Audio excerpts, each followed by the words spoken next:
Hello दोस्तों, स्वागत है मेरे YouTube चैनल ITI ऑनलाइन में। दोस्तों, जैसा कि पिछले वीडियो में आपने देखा था कि मैंने टोटल 20 क्वेश्चन डिस्कस किए थे ऑर्डिनेंस फैक्ट्री मेडक के, जो 16 अप्रैल 2017 को एग्जाम हुआ था।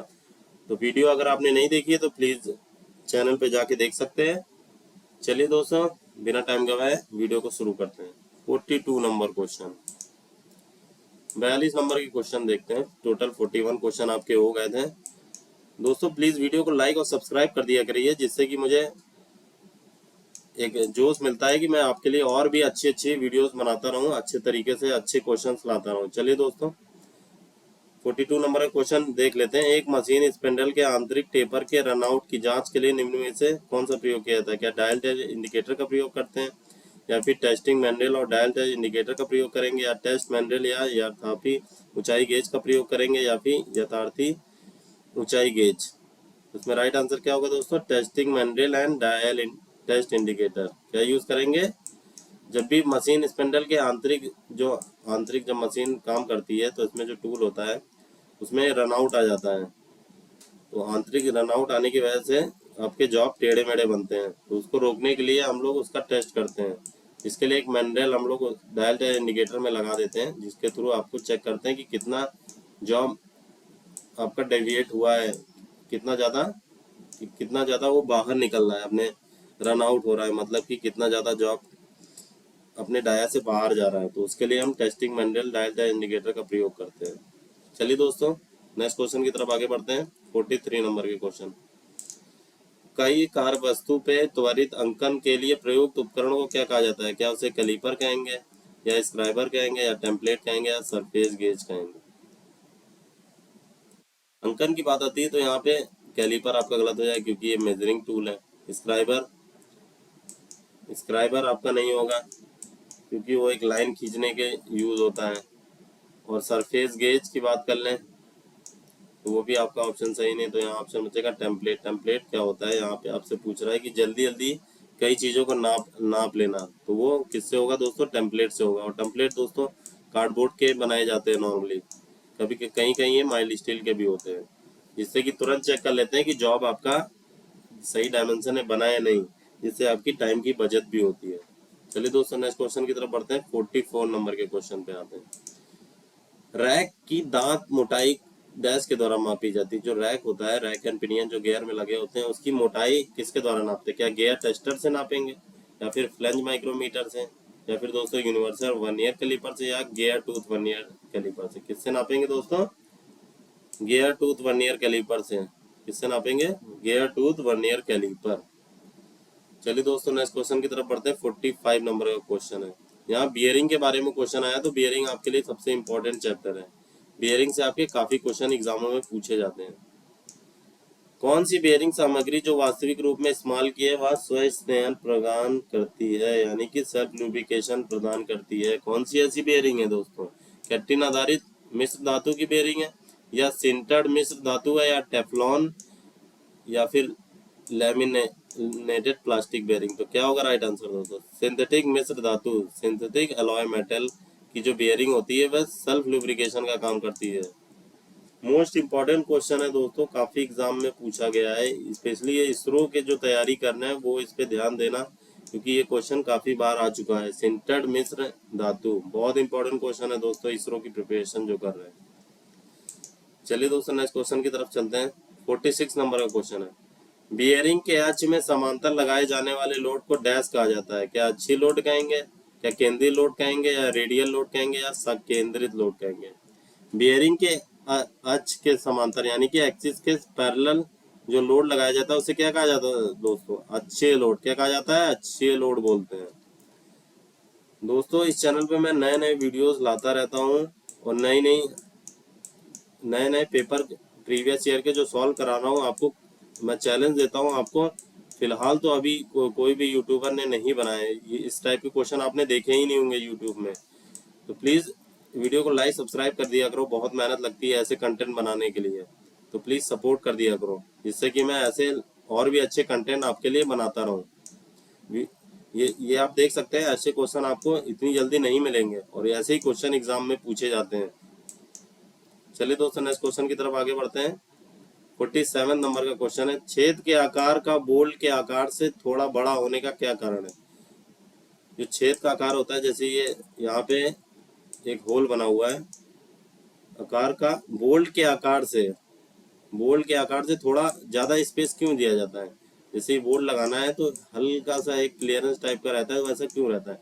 क्या बोल्ट पर लोड को कम करना, या फिर ट्रैपिंग बर की वजह से, या फिर स्नेहन यानी लुब्रिकेशन के लिए, या मामूली असरेखन के लिए समायोजन करना। तो क्या होगा, जैसा कि आप समझ गए होंगे कि यहाँ जैसे होल है, इसके अंदर आपको बोल्ट फिट करना है, तो जो बोल्ट होगा उसको इतनी क्लियरेंस क्यों जाती है, मामूली असरेखन के संयोजन के लिए, यानी कि थोड़ा एडजस्टमेंट करने के लिए। असरेखन मतलब एडजस्टमेंट, तो जो थोड़ा सा एडजस्टमेंट होता है उसकी वजह से थोड़ा सा छूट दी जाती है क्लियरेंस होल में और बोल्ट में, जिससे कि वो आसानी से उसमें एडजस्टमेंट करना हो तो आसानी से उसमें फिट हो जाए। इंटरचेंजेबिलिटी का रोल आता है यहाँ पे दोस्तों, वो भी आसानी से हो जाती है, जिससे आपकी टाइम की बचत होती है। चलिए दोस्तों नेक्स्ट क्वेश्चन की तरफ चलते हैं। 48 नंबर का क्वेश्चन है आपका, इपॉक्सी किस प्रकार का पदार्थ है दोस्तों। क्या लौह धातु है, या थर्मोप्लास्टिक है, या थर्मोसेटिंग पॉलीमर है, या अलौह धातु है। तो इपॉक्सी के कैसा धातु है दोस्तों, कैसा पदार्थ है दोस्तों, थर्मोसेटिंग पॉलीमर। क्या है, थर्मोसेटिंग पॉलीमर। चलिए दोस्तों 49 नंबर के क्वेश्चन पे आ जाते हैं। निम्न विनिर्देशों में से किसके आधार पर एक हथौड़ा वर्गीकृत किया जाता है। क्या हथौड़े के वजन के आधार पर, या हैंडल का वजन कितना है उसके आधार पर उसको जज करते हैं, क्या हैंडल की लंबाई के पे जज करते हैं, या फिर हैंडल के व्यास पे। तो क्या होगा राइट आंसर दोस्तों, आधार पर हथौड़े का वर्गीकृत किया जाता है। किस आधार पर करते हैं दोस्तों, हथौड़े के वजन के आधार पे। किस आधार पे, हथौड़े के वजन के आधार पे। क्या होगा राइट आंसर, हथौड़े के वजन के आधार पे। नेक्स्ट क्वेश्चन है आपका 50 नंबर का, 200 मिलीमीटर लंबे यदि 25 डिग्री 0.4226 साइन बार का उपयोग करते हुए 25 डिग्री कोण के लिए स्लिप गेज की ऊंचाई कितनी होगी दोस्तों। इसको इससे मल्टीप्लाई कर देंगे दोस्तों, 25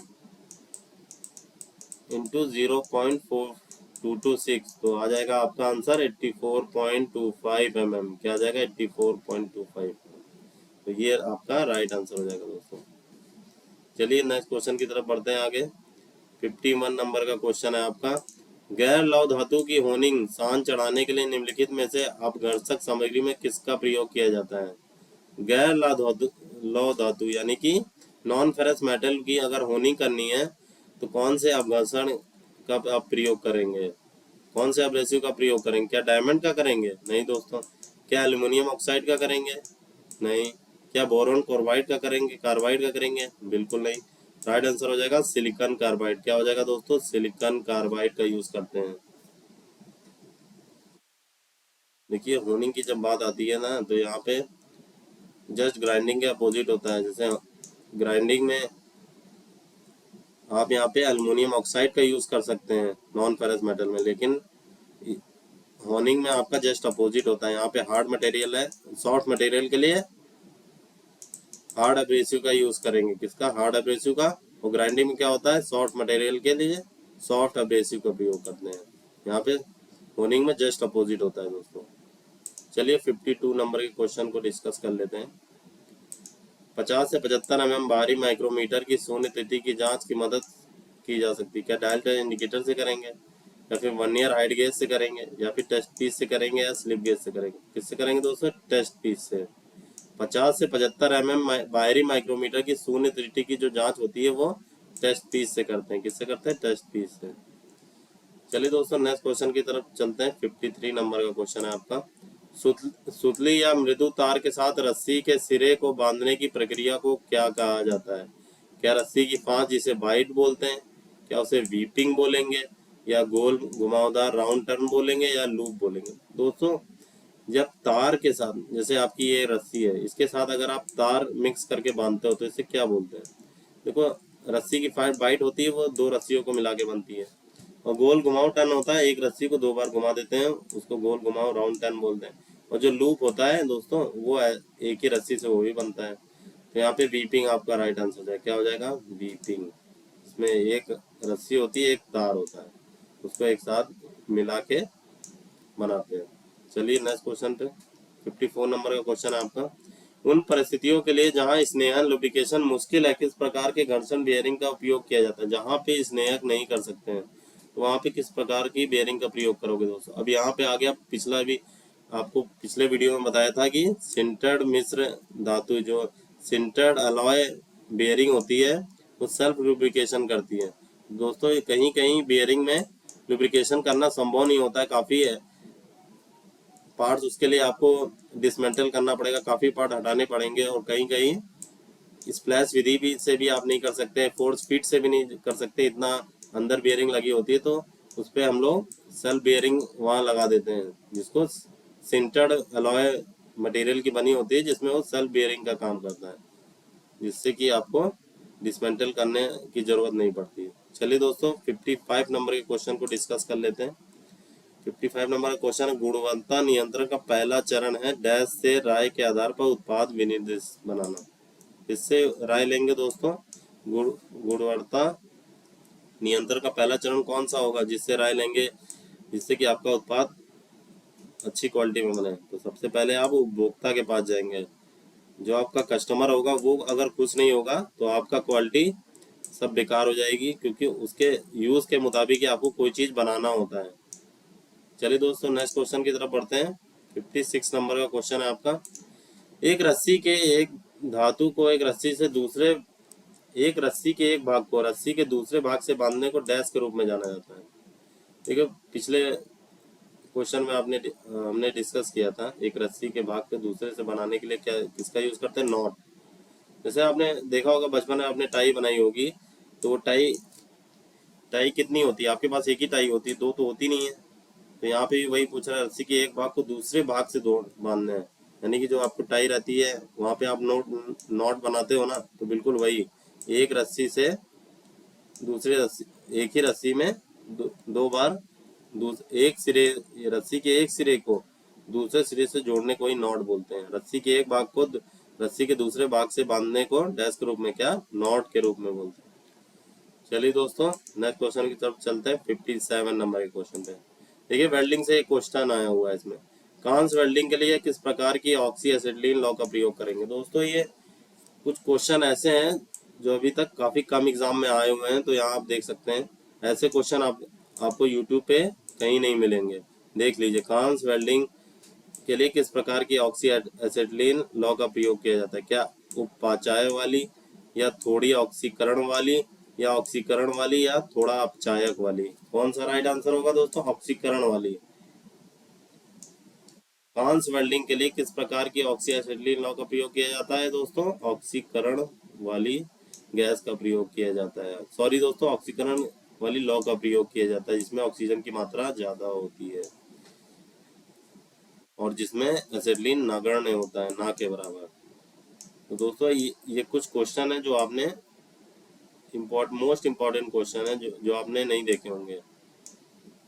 चलिए नेक्स्ट क्वेश्चन की तरफ चलते हैं। वीडियो को प्लीज लाइक और सब्सक्राइब कर दिया करिए दोस्तों, जिससे कि मैं ऐसे नए नए क्वेश्चन आपके लिए लाता रहूंगा जो आपको एग्जाम में काफी मदद करने वाले हैं दोस्तों।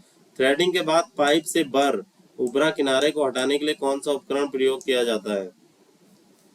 जैसे पाइप पे आप थ्रेडिंग करते हो, थ्रेड बना देते हो, तो उसके बाद उसके बर को हटाने के लिए किसका प्रयोग करेंगे, क्या पाइप डाई का प्रयोग करेंगे या फिर पाइप रेंज का प्रयोग करेंगे। तो दोस्तों पाइप रेंज तो गलत हो जाएगा, यहाँ पे पाइप रीमर का प्रयोग करेंगे या पाइप टैप का। पाइप टैप भी गलत हो जाएगा दोस्तों, यहाँ पे सही आंसर होगा पाइप रीमर। किसका प्रयोग करेंगे, जो पाइप रीमर होता है, रीमर जो होता है वो बर हटाने का काम करता है, और यहाँ पे बर जहाँ भी दिया हो वहाँ पे रीमर ही आएगा। तो यहाँ पे पाइप में से बर हटा रहा है तो इसको पाइप रीमर बोल दिए दोस्तों। चलिए दोस्तों नेक्स्ट क्वेश्चन की तरफ चलते हैं। 59 नंबर का क्वेश्चन है, पतली शीटों को ड्रिल करने के लिए किस जिग का प्रयोग किया जाता है, या फिर पहला ऑप्शन है आपका table jig, solid jig, post jig, या सैंडविच जिग। किसका प्रयोग करेंगे पतली शीटों को ड्रिल करने के लिए। देखिए नाम से ही पता चल रहा है सैंडविच। सैंडविच जो होता है पतली शीटों को ड्रिल करने के यूज किया जाता है। सैंडविच यानी कि पतला, जैसे सैंडविच आप खाते हो पतला सा रहता है ना स्लाइस, वैसे ही यहाँ बोल रहा है सैंडविच की पतली शीटों को ड्रिल करने के लिए। पतली से आपको जब भी पूछेगा तो आप सैंडविच जिग पे टिक कर देना, आपका आंसर कभी गलत नहीं होगा। तो क्या हो जाएगा राइट आंसर, सैंडविच जिग। पतली शीटों को ड्रिल जिग करने के लिए सैंडविच जिग का प्रयोग करते हैं। और जो पोज जिग होती है वो गहरे जॉब के अंदर गहरा होल होता है, वहां पे प्रयोग किया जाता है। और जो सॉलिड जिग होती है आपकी दोस्तों, वो नॉर्मली यूज करते हैं। टेबल जिग आपको वहां करते हैं जहाँ पे अलग अलग एंगल से आपको ड्रिल करनी हो, तो वहां पे टेबल जिग का प्रयोग किया जाता है। चलिए दोस्तों नेक्स्ट क्वेश्चन की तरफ बढ़ते हैं। लास्ट क्वेश्चन है आज का 60 नंबर का। निम्न में से कौन सा गैर धातु जंगरोधी शोधन है? क्या सैनिटाइजिंग है, इनेमलिंग है, कैलोराइजिंग है या क्लेडिंग है? दोस्तों जंग रोधी शोधन की अगर बात करें तो आपका राइट आंसर होगा इनेमलिंग। इनेमलिंग होती है इसमें जंक नहीं लगता है। इनेमलिंग की परत चढ़ाने के बाद मटेरियल में जंक नहीं लगता है। तो ये टोटल 60 क्वेश्चन थे। तो और नेक्स्ट 20 क्वेश्चन आपके अगले वीडियो में डिस्कस करेंगे। तो वीडियो अच्छा लगा हो प्लीज़ लाइक और सब्सक्राइब कर दीजिए, जिससे कि मैं और भी यूजफुल वीडियोस आपके लिए लाता रहूं। वीडियो अच्छा लगा हो तो प्लीज़ इसके शेयर भी कर दिया करिए, इससे काफ़ी लोगों को हेल्प हो जाएगी जो ITI से फिटर से रिलेटेड तैयारी कर रहे हैं जॉब्स के लिए या अप्रेंटिसशिप के लिए। ओके, जय हिंद।